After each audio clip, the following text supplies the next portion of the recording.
Hey guys, it's been about 11 months since I posted my last video, and my son just turned 1 year old, so I'm just going to give you a random guess what it is that's making me not have time to make videos lately. That said, in my time off the air, there's been quite a few exciting developments. So I've still been testing 223, even though I just haven't really been making videos. And besides that, I actually shaved off my beard, rocked the baby face for a little while, grew a new beard, as you can see. I finished college. That's good. My son is still alive. I think I can take some amount of credit for that. And my office space slash workshop that's I've been filming in actually got converted into a nursery. So now I'm filming in here. So that's how it goes. So I've learned a lot over the last about year. Just made a ton of progress. Didn't do a very good job documenting it in video form, but I took good notes, and I wanted to kind of finish off this series with giving you the best advice and the most information that I can give you in a short video.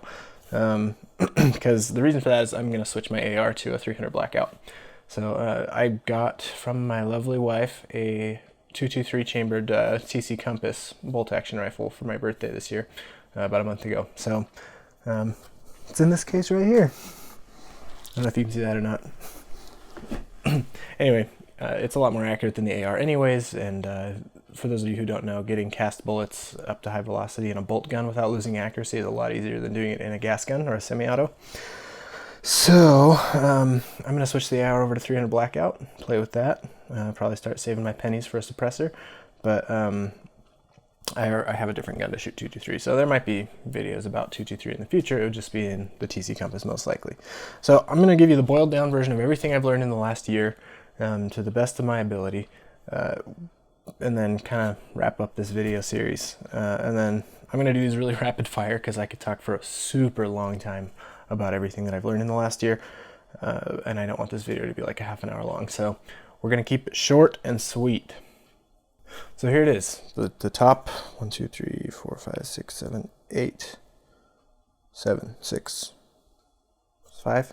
The top some number of things that I can tell you about loading 223 cast bullets in an AR and still trying to get good accuracy, and also cycling. So number 1, don't use traditional lube. Don't do it. Use powder coat.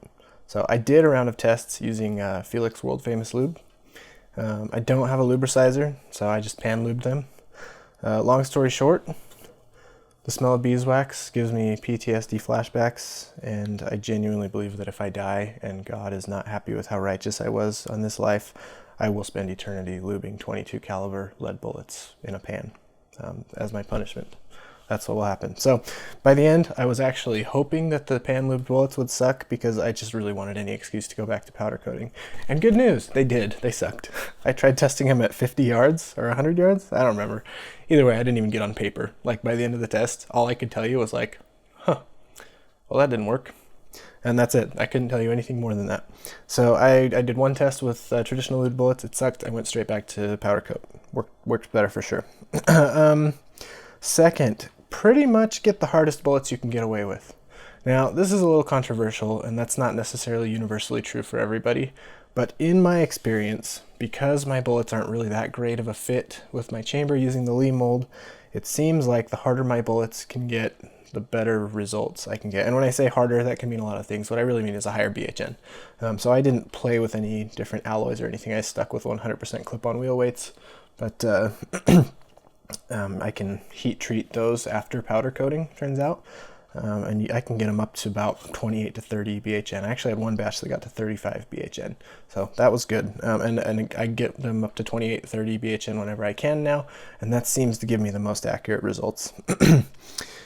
So my process basically goes, I have to cast them, then size them, then install the gas checks, then powder coat, and then let them cool down, and then heat treat them at 425 degrees Fahrenheit for an hour before quickly dunking them in cold water. You want them to be totally submerged in cold water as quickly as possible after taking them out of the oven. I try to keep it under 2 seconds from oven to water because the more time you have in that interval, the less hard they're going to be when they're stabilized. And then after you've quenched them and dried them off, you have to give them 2 weeks about for the BHN to kind of climb up, and then it will stabilize. So like I said, I usually end up with about 28 to 30 BHN with that method, and that works better for me than anything softer that I've ever shot. So you do need to have some amount of antimony and arsenic in your alloy for that to work. Wheel weight alloy, clip-on wheel weight alloy has both. So as long as you've got that alloy or something similar that you know for sure has antimony and arsenic in it, then heat treating will work. If you don't have both of those things in there, heat treating doesn't really do anything. So yeah. Next, third, use copper gas checks instead of aluminum.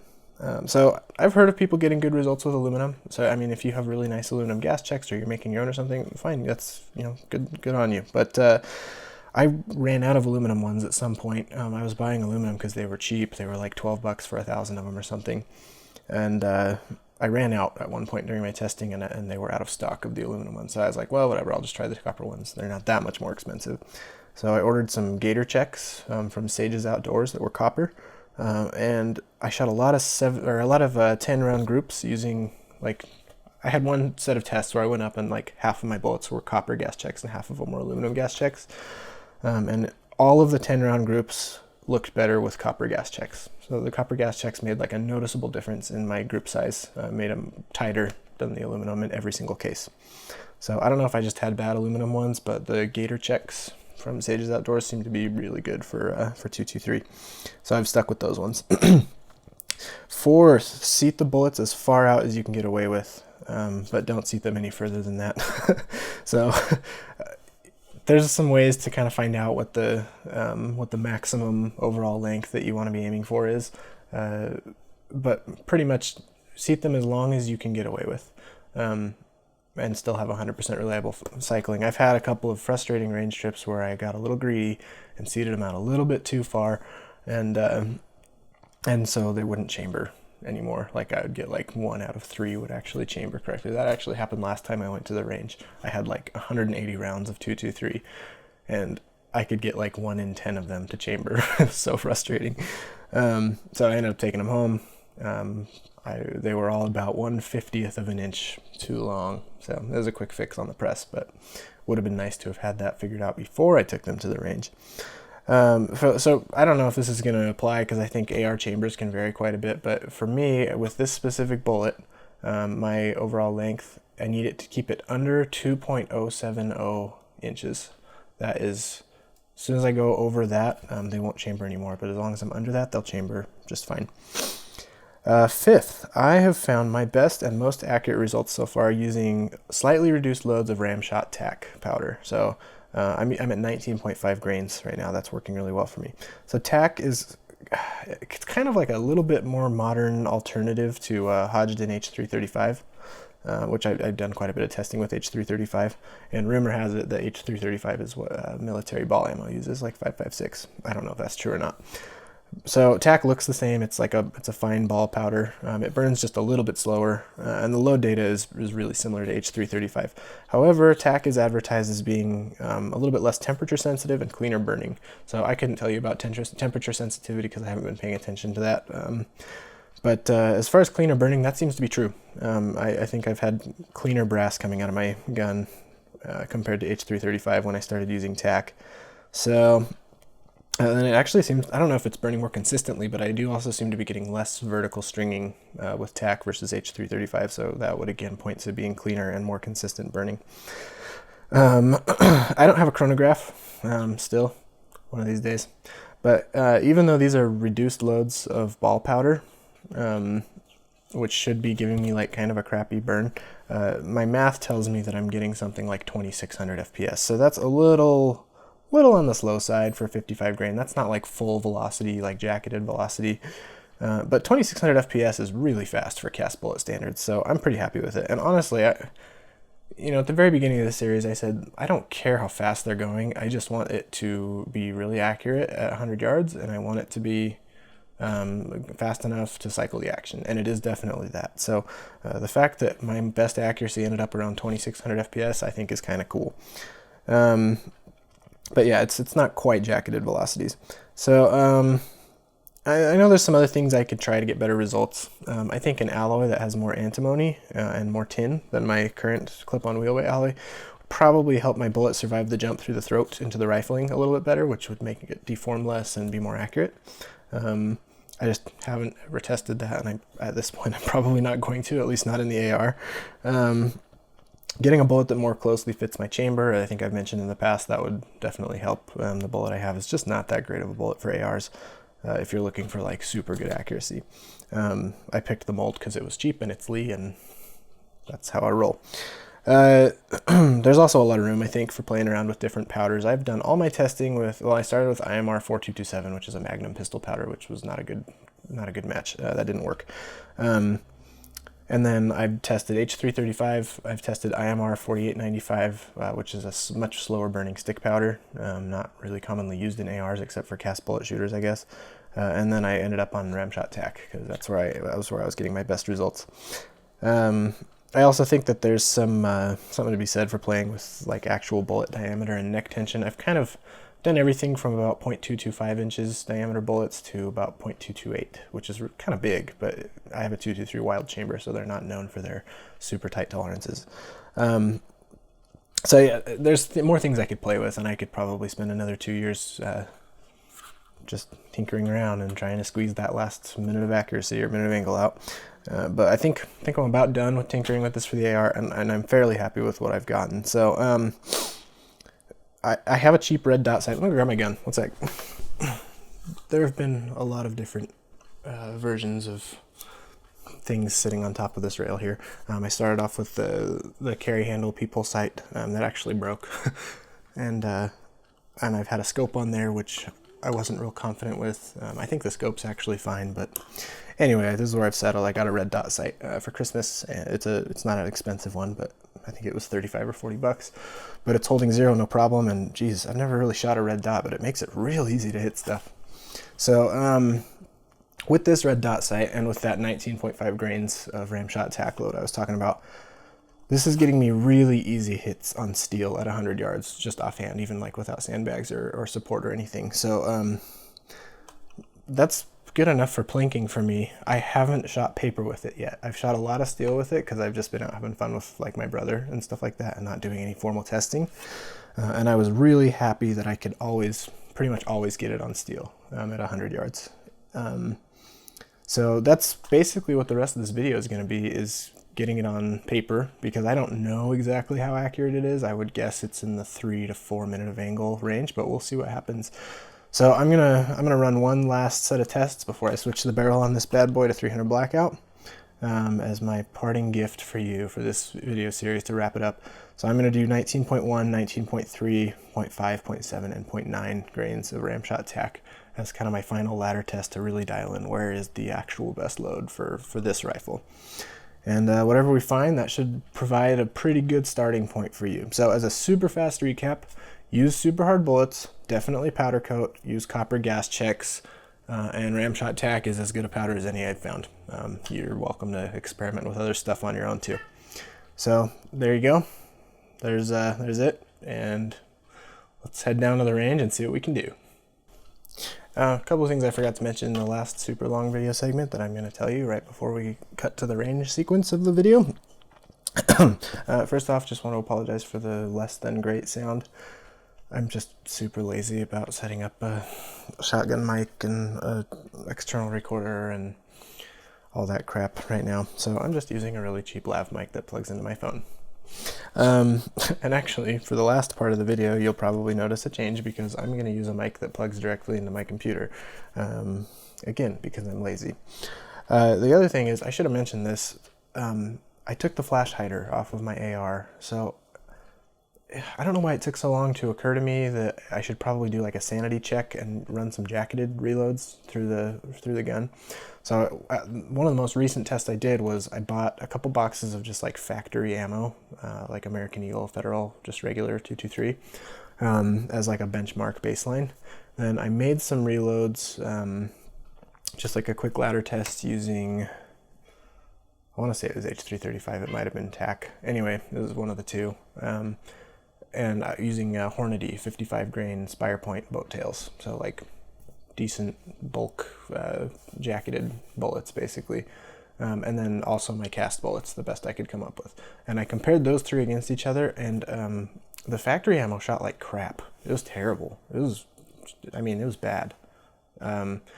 The jacketed ammo shot, or the like jacketed reloads that I made, they shot better than the factory, but still not that good. I think it was about 4 minutes of angle.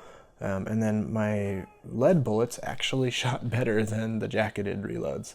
It wasn't by a lot. It was still not super great, but it was better than the jacketed ammo even. So after a bunch of investigation, some guy recommended I maybe take a look at my flash hider and see if it was installed wrong or something like that. So I just popped it off, and sure enough, there was like a ton of junk in there, and there's like a gap between the end of the barrel and like where the flash hider starts that was just, it's basically equivalent, I think, to having like a really bad crown on the barrel, and it was screwing things up. So I think this entire time I've been doing a bunch of tests with an AR that was like mechanically limited to about 3 minutes of angle. Like, it's not that great of a barrel to begin with. It's a Bear Creek Arsenal barrel, and it's the flash hider, I don't know if it was installed wrong or if it was just a cheap one or what, but the flash hider was definitely screwing things up. So I just took it off and replaced it with like a thread protector, screw-on thread protector. So I don't have a flash hider anymore, and that seems to have helped. So if you've been having a lot of struggles working up a cast lead load in your AR-15, maybe see if it's the gun and not the bullets, because that was definitely true in my case, at least to some extent. So just wanted to mention that before we go to the range. Let's get over there. Okay, I'm gonna test these out. These are 19.5 grains of ramshot tack, and I don't think I mentioned this, but I free floated my barrel, so hopefully that should give us a little bit extra accuracy too. Here goes nothing.